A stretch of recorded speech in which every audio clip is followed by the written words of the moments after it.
First and foremost, I would like to express my sincerest condolences to the people who have lost their lives in Southeast Asia due to Typhoon Yogi. My heart goes out to all of you, especially to the people of Vietnam, which has the hardest hit by the tragedy. Many communities have not only lost those dearest to them, they have lost their homes and their livelihoods. As founder of Just Wish Foundation, I stand with you and I believe you can rise above it all. Please take a listen to this video of my Just Wish Foundation VP's conversation with the founder of Viet Dreams, an organization committed to help the people of Vietnam in this time of tragedy.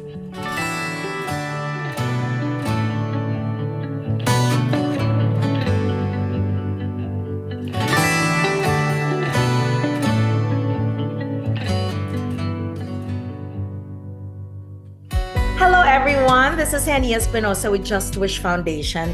Today we are joined by Quan Nguyen, founder of Viet Dreams. It is a San Francisco Bay Area-based nonprofit organization dedicated to helping the people of Vietnam.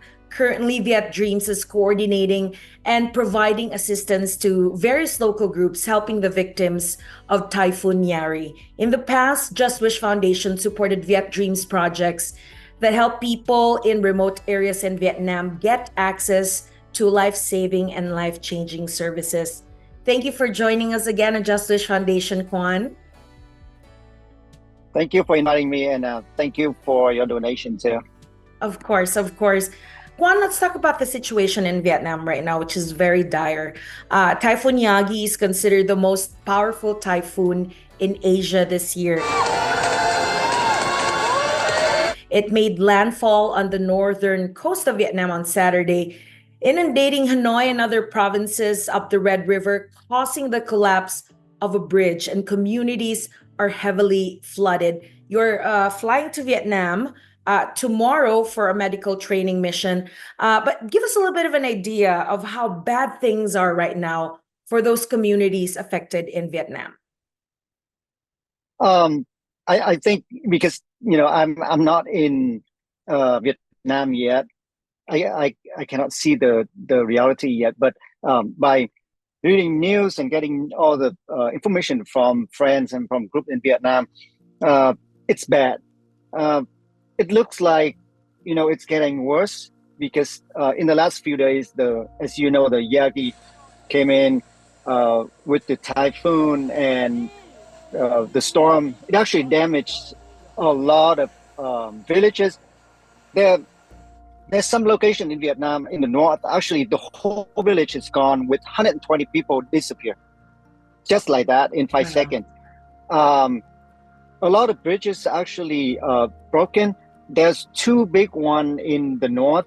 That the main one that actually very close to the capital of Hanoi. It's people is worried about that too, because the water actually go all the way to almost to the top of the bridge. I mean, not the top, but to the bridge. Wow. Which means that if the flood it's gonna be stronger, then it could break these two bridges. The problem is the Yagi was bad already, right? It was bad enough, but the problem with the situation right now is the flood, and also because they had so much water and everything on the top of the Red River coming from the south of China. So probably China just mentioned it this morning that they're gonna have to release water out from the hydropower plants, two of them. They're gonna have to release it so that the water not gonna damage that two hydro plants, and also it's not gonna damage the dam up there, right? Because if it damage the top up there, the situation actually gonna be worse than this. So the two countries has been talking. I actually listened to a news this morning. The two countries actually try to negotiate so that they can release it little by little, but still, because as you know, when they release the water all the way on the top coming down to Vietnam, people's gonna lose their crops, they're gonna lose houses because of the water, right? The water is already there. the flood is already there, but now there's more coming in. So the aftermath and the effects from this flood, from Yagi and now the flood, it's gonna last. I mean, it's gonna last for a long time. And as I talk to people, people say that it could take a year and a half for people, maybe never, they can never will be able to build their houses because it's gone. The whole village gone. There's so many mountains, as you can see it. Some of the script, I mean, some of the video and clips online, you can see that the mountain, the whole mountain actually, disappeared too. Wow. A lot of people was on the road and then disappeared. Wow. When So the mountain mudslides, collapsed. floods, like these are. That's like the mountain, because the water, so much water coming at the same time, and also these areas they have a lot of rain in the last few months too. Probably that what happened to the landslide, right? Kwan, so when we talk about what kind of describing these communities, we talked about this being an agricultural area, right? Mountainous area for some. Go ahead. Mostly it's farmers. Mostly it's farmers because this is all the way on the top of Vietnam, right? Very close to the borders. They either go work at the border selling stuffs or going over to China's, or a lot of people, 100% farmers. So they really rely totally on the farm, on the harvest that they're almost, the crops that they almost harvested this week. The summer crop. So the whole thing is gone. Why is it such a challenge? I mean, I can imagine a lot of the roads are unpassable, right? Is this why the getting the help out to them, the maybe food, water, medicine, whatever immediate things that they need right now to survive? Has it been a challenge to get the help out to them because of the situation? The challenge in the past, as I knew in the past, with our experience, is that a lot of people, they live all the way in the remote areas, so they don't have a lot of communication. Also, when the flood or the typhoon come in like this, they're gonna lose all the communication. They're gonna lose all electricity. They don't have internet. Just no way they can get information, right? And a lot of time, it's the road to those villages or remote areas. It's only one road. Wow. So if mudslide or landslide, that's it. No one can contact them, right? And a lot of time people come in, they don't have a way to prepare. I mean, even in the central area, the flood happen every year, but again, the communication and the education for people in the flood areas, it's very little, right? And as a I travel to Vietnam and to the flood areas all the time, but that's a really big challenge, the communication. I mean, communication is typhoons are we're no strangers to typhoons for those of us who were born and raised in Southeast Asia, right? There's always a lot of typhoons. But why do you think this one in particular, Kwan, why do you think this is so deadly? Like, what made it really worse? You mentioned it's the floods, right? The typhoon was bad, but the floods, the typhoon by itself was really bad already, right? People say that this is one of the worst in the last 20 or 25, 30 years in the north, at least in the north of Vietnam. And it's so bad now is because of it just happened that, they have to release more water from the top going down, and that adding more, challenges to this situation, right? I see it on the news all day long.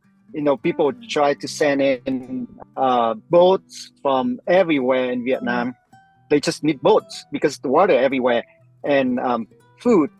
A lot of my friends actually sending food, and they prepare the instant food or pre-made food because people have no way to cook anymore.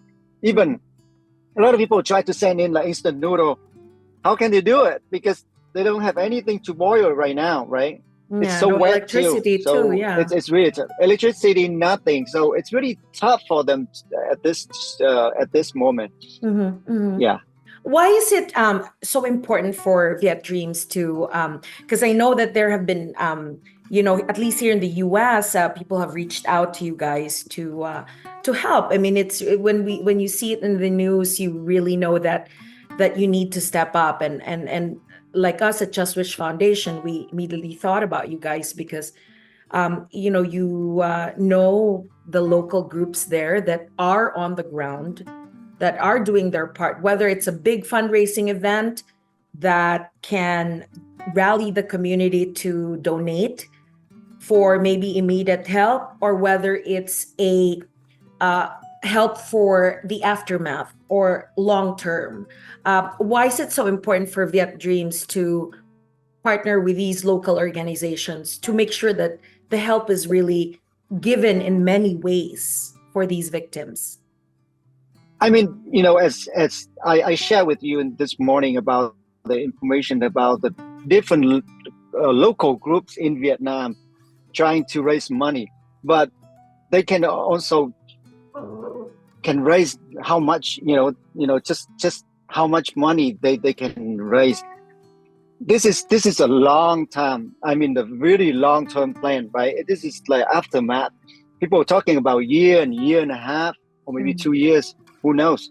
Who knows what's going to happen after today or tomorrow, right? So, as a local charity here in US, we know that we have a lot of help here.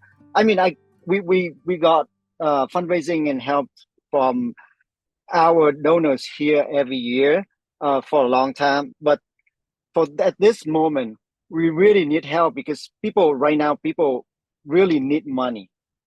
So with the money, they can buy.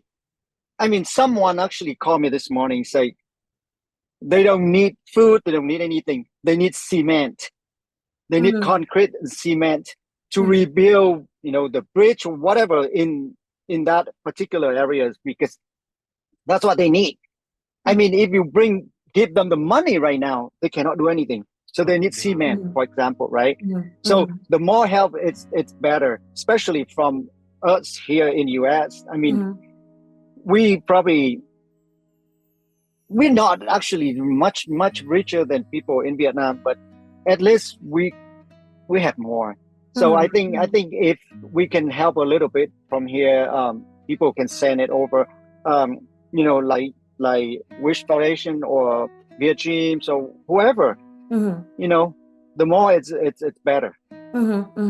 Long term is we're talking about the aftermath, and you're saying it's really the rebuilding part, building homes, building the community again, the crops that you were talking about, the livelihood that has been lost because of the flood. I mean, that takes a while, right? I mean, yeah, and also when the typhoon came in Hanoi itself, 3,000 trees lost, 3,000 of them fallen, and some of the tree actually has been there for like 300-400 years. I knew exactly those trees because when I was in Vietnam, I knew exactly what it is, and then it's gone. 3,000 tree. So how long it's gonna take those, to have those back, and how bad it's gonna be, right? You're gonna, I mean, just talk about trees only. Here we have houses, we have crops, we have people. I mean, at this moment, they say that probably about 300 people die already, and many missing. But I think the number is more than that, because just one particular village already gone with 120 people inside. So that's only one village within a 16 location right now actually under the flood. So it's gonna be really bad. And hopefully, Kwan, like the diseases and the infections after the flooding, I mean, the health crisis that could ensue from this tragedy is also something that needs to be addressed. I think, people Yeah, catch them. Yeah. Right. I already saw so many of my friends. Many actually is very celebrity, right? Famous people in Vietnam. They actually already come up with plans to go and clean up some of the places where the flood is gone. I mean, not gone, but better, right? Getting better, and they're already talking about cleaning and removing debris and help people to plan stuff, to plan for their futures, for example, like getting cement and other stuff. So they're really quick. Like I shared with you this morning as a group with all the famous people. They jump in and within only one day yesterday, and on the 15th they will have like big fundraising. Everyone's going to bring whatever they have, painters, singers. They're going to bring CDs, all kind of things that they have in their hand right now. They bring it in beside all the money they already donated to to this cause. So everyone is try to jump in and help at this In any way moment. they can. Yeah, that's great. Yes. In your belief, Quan, what is it about the Vietnamese people that can make them survive this tragedy? What qualities do you think do Vietnamese people have that makes them resilient in times of tragedy? Unite. People really love to unite. I mean, especially people in Vietnam. As you can see I think it's the same thing in the Philippines, right? The neighbors actually, they live right next to each other, and sometimes they even share food and share whatever they have, right? So very really close to each other, very friendly, and they want something to happen like this. People really unite.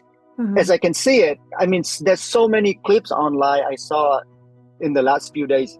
People usually climb on the roof of the house, try to get to the next door because the next door have an old lady living by herself, and they try to bring her some kind of bread or food or water, even though he has to walk over bunch of wire, and the water actually go all the way on top of his house. But he tried to open up the roof and try to go to the other house. I mean, people will recover, right? They will recover. But the thing is, right now, I have so many friends that living in the South, and then yesterday and today I saw them, preparing food and rice, medicine, and so many things. They put in the truck. They call it zero dong truck, which means that they do it for free. Whoever drive it, do it for free. So they bring those $0 truck in, and then everyone gonna put stuff, and they're gonna drive for about 2 days from the south to the north, all the way to the top of the north. Probably more than 2 days because of the flood.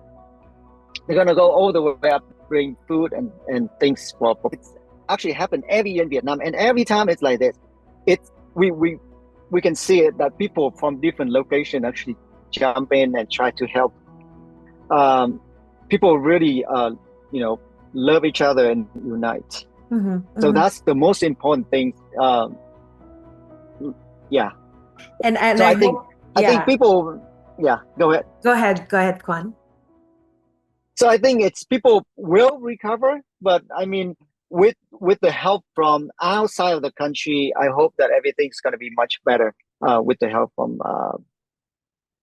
people from like us, like you, or other people around here. Yeah, can bring it in.